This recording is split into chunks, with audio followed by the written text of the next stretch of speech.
Everything we are living through now, we've been foretold in the Bible.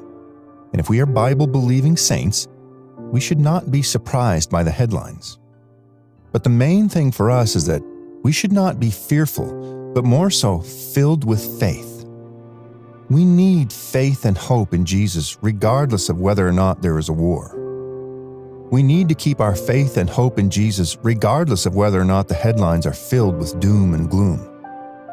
We need faith and zeal no matter how evil the days are and no matter how many disasters strike the world. And I believe that one thing we need to be aware of is what happens inwardly. In these last days, we should really be careful that our hearts aren't swayed or hardened.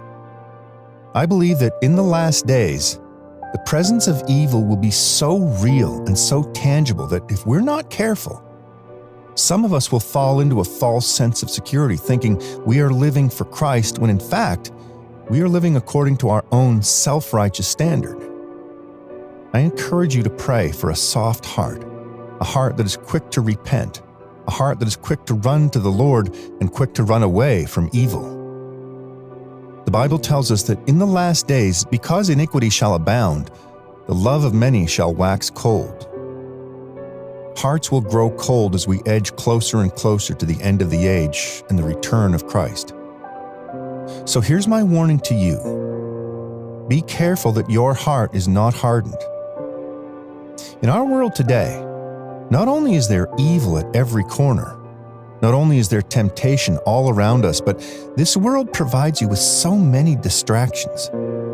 There are many things vying for our attention on a day-to-day basis, and to be honest, if we're not careful as men and women of God, we can easily and sometimes unknowingly lose our focus on what really matters in life. And so I encourage you to take a moment and think about whether or not you are truly living for Jesus Christ.